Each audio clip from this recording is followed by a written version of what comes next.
හරි. දැන් උන අපි control එක implement කරගත්ත request mapping එක REST controller දාගෙන දැන් අපි හදාගන්න ඕනි අපේ මේ user control එක නැත්නම් user management එකක් තමයි අපි හදන්න යන්නේ. මේකේ අපි මේන්ම part දෙක අපි මුලින්ම බලමු. right ඒ නිසා අපි මුලින්ම හදාගන්න ඕනි model එකක්. right අපි හදාගන්නවා model කියලා package එකක්. මේ package එක ඇතුලේ new java class එකක් මම හදනවා user කියලා. right user කියලා class එකක් හැදුවා. මේ class එකට මම දාගන්නවා integer id කියලා එකක් දාගන්නවා string name කියලා තව එකක් දානවා.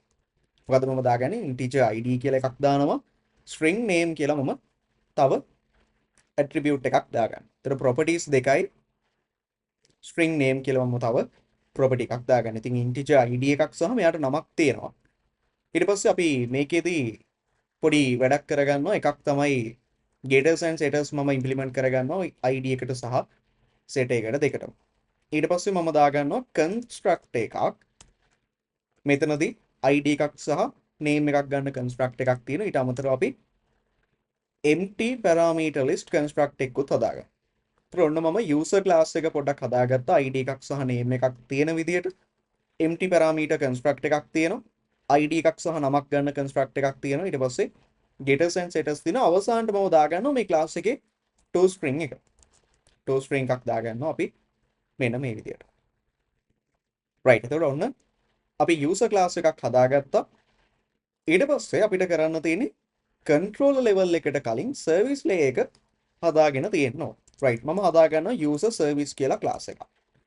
මේ user service කියන class එක මම annotate කරගන්න ඕනේ. මොකද මේක spring වලට dependency injection පාවිච්චි කරද්දී මට object එකක් හදලා දෙන්න පුළුවන් වෙන්න ඕනි කෙනෙක්.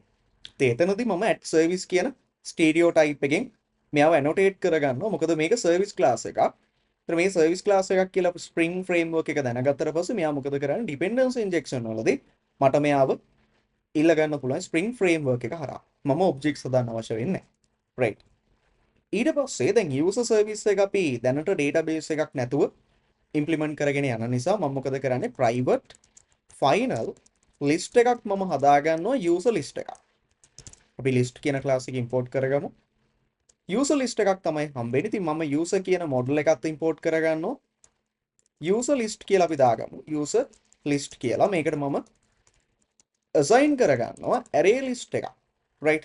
අලුතෙන්ම array list එකක් new array list එකක් මම assign කරගන්නවා. ඉතින් මේකේ තමයි මගේ users ලා ටික store වෙලා තියෙන්නේ. right. මේක අපි ගත්තොත් අපිට කියන්න පුළුවන් in memory storage එකක් විදියට අපි සරලම අපිට ගන්න පුළුවන් in memory storage එක app එක run වෙලා තියෙන තාක්කල් අපේ users ලා persist කරලා අපිට තියාගන්න පුළුවන් මෙන්න මේ array එක ඇතුලේ. right. ඔන්න array එක අපි හදාගත්තා. නැත්නම් list එක අපි හදාගත්ත array list එක. ඊට පස්සේ අපිට දැන් කරන්න තියෙන්නේ මේ user service එකේ methods කිහිපයක් අපි implement කරගන්න ඕනේ. මම මුලින්ම දාගන්නවා public. මෙතනදී මගේ list එකක් response කරනවා නැත්නම් return කරනවා user list එකක් get users කියලා method එකක් මම හදාගෙන මම මේකේ return කරනවා අපි ගාව තියෙන user list එක. ඉතින් මේ විදිහට get users කියන කෙනාගේ මම මේ විදිහට return කරපුවාම මෙන්න මේ array list එක සම්පූර්ණයෙන් මම return කරලා තියෙනවා. ඒතර ඔන්න එකක් අපි ඔක්කොම users ලව list එකක් විදිහට ගන්න එක method එකක් අපි public method එකක් හදාගන්නවා. ඊට පස්සේ තමයි අලුතෙන් user කෙනෙක් දාගන්න එක. public user return කරනවා save user කියලා. මේ විදිහට මම method එකක් හදාගන්නවා. right. ඊට පස්සේ user equal new user කියලා මම හදාගන්න ඕනේ අලුතෙන් user කෙනෙක්. මේ userව හදද්දී මම ඉල්ල ගන්නවා මෙන්න මේ method එකට integer එකක් id සහ string විදියට name එකක්. ඒ දෙන්නව මම pass කරන user ගේ construct එකට. අපි බලමු කොහෙන්ද මේ id එක සහ name එක එන්නේ කියලා. ඒක අපි ගන්න ඕනේ request කරන කෙනාගේ. හරි ඒක අපි control level එකකින් handle කරමු. service layer එකට අපිට id එකක් සහ name එකක් provide කරනවා. ඒ provide කරන එකෙන් අපි user object එකක් හදනවා. ඊට පස්සේ අපි මොකද්ද කරන්න ඕනේ? user list එකට මෙයාව add කරගන්න ඕනේ. ඊට පස්සේ අපි අවසානට අපි හදාගත්ත userව return කරනවා. ඒතර මෙන්න මේ විදිහට අපිට පුළුවන් අපේ service එකේ තියෙන business logic එක හදාගන්න. අපි business logic එකක් ඇතුළේ list එකක් අපි පාවිච්චි කරනවා data store කරගන්න. ඊට පස්සේ get users කියලා method එකක් තියෙනවා අපිට ඔක්කොම list එක විදිහට ගන්න පුළුවන්. save user කියලා එකක් තියෙනවා අපිට user කෙනෙක්ව save කරන්න පුළුවන්. මීට අමතරව අපි කරන ඉතුරු functions ටික අපි ඊළඟ වීඩියෝ එකෙන් බලමු. අපි අද බලන්නේ get එක සහ post methods වලින් අපි කොහොමද මේ service එක implement කරන්නේ කියන එක. right. ඒතකොට get all users එකයි save users වලකයි අපි implement කරගන්න ඕනේ control එක ඇතුලේ. ඉතින් control එකේදී අපි request mapping එකක් දාගත්තොත් අපි දන්නවා මේකට ඕනම request එකක් method එකකින් call කරන්න පුළුවන්. හැබැයි අපිට ඕනි මොකක්ද? get all එක get method එකකින් access කරන්න save කරනවා නම් ඒක post එකක් විදියට එන්න. right. ඒ නිසා අපි මම use කරනවා get mapping එකක්. හැබැයි මම මෙතනදී brackets දාලා path එකක් කියන්න යන්නේ නැහැ. මොකද මේ get mapping එක වැඩ කරන්න ඕනේ මෙන්න මේ base path එකට. ඒ නිසා මම get mapping කියලා දාගෙන public list එකක් තමයි return කරන්නේ usersලා list එකක්.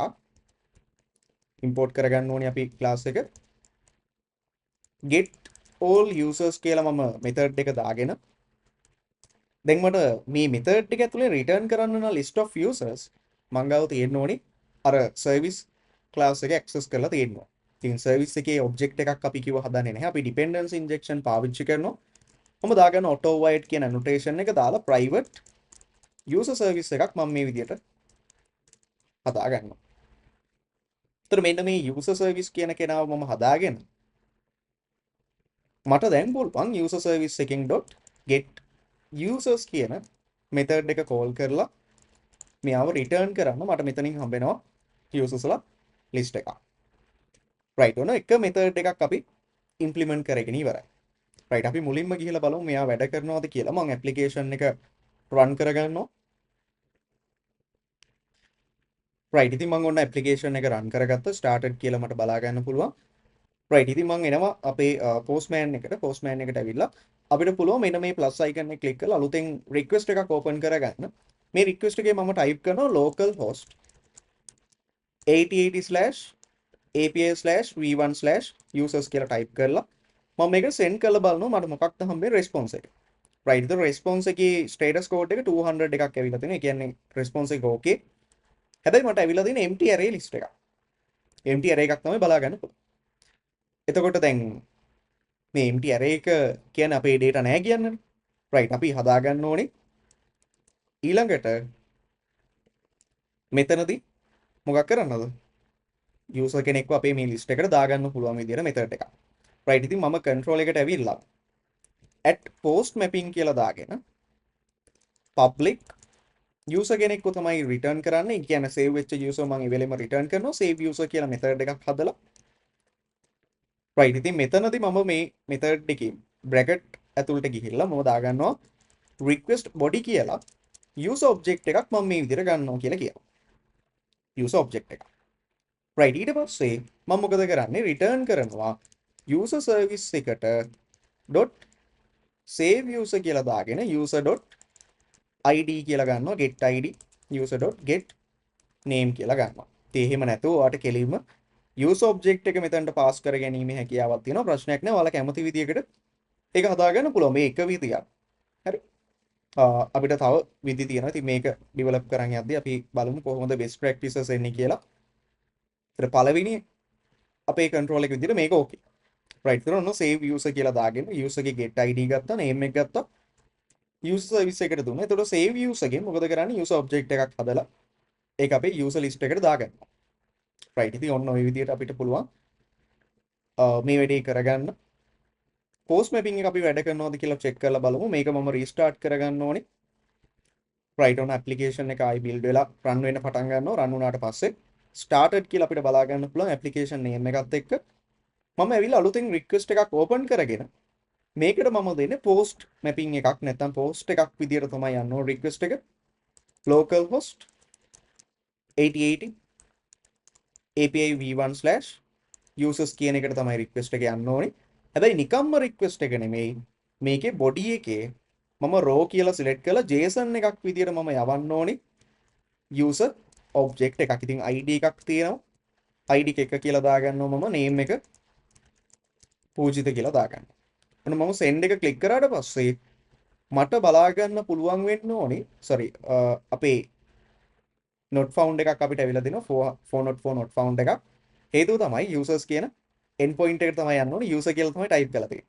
right. එතකොට මගේ typing mistake එකක් තිබේ. ඔන්න send කියලා මම හරියට දාලා මේවා කරොත් 200 okay එකක් එක්ක මට හම්බ වෙනවා response එක id එක කියලා save වෙලා name පූජිත කියලා මට බලා ගන්න පුළුවන්. ඉතින් දැන් මේ විදිහට response එක වෙනවා කියන්නේ අපේ list එකට user add වෙලා තියෙනවා. අපි බලමු get mapping එකට ගිහිල්ලා නැත්නම් get endpoint එකට මම use කරලා send කරාට පස්සේ ඔන්න දැන් මට empty list එකක් වෙනුවට හම්බ වෙනවා එක user කෙනෙක් ඉන්න list එකක්. මම තව user කෙනෙක්ව දාගන්නවා. right. id එක 2 කියලා දාගෙන ඔන්න send කරා එයාව save වුණා. ඊට පස්සේ 3 කියලා දාගෙන අපි සහන් කියලා දාලා save කරගමු. send කරගමු. ඔන්න 3 දෙනෙක් කොහොමද දැම්මා. දැන් මම ගිහිල්ලා get request එක call කරලා බැලුවා තායි පාරක්. ඔන්න මගේ list එක ඇතුලේ දැන් අපිට 3 දෙනෙක් බලා ගන්න පුළුවන් usersලා 3 දෙනෙක් ඉන්නවා. right. ඔන්න එතකොට ඔයාලගේ පළවෙනි REST API එක අපි හදාගත්තොත් සරලම REST API එක අපිට usersලා save කරන්න පුළුවන්. user service එකක් තියෙනවා අපිට. සහ ඉන්න usersලා අපිට list කරලා බලා ගන්න පුළුවන්. right. එහෙමනම් අපි ඊළඟ වීඩියෝ එකෙන් හම්බෙමු ඊළඟ methods ගැන කතා කරන අපිට මෙයාලව අප්ඩේට් කරන්න ඕන වෙනවා සහ මෙයාලව delete කරන්න කොහොමද කියලා අපි ඊළඟ වීඩියෝ එකෙන් බලමු.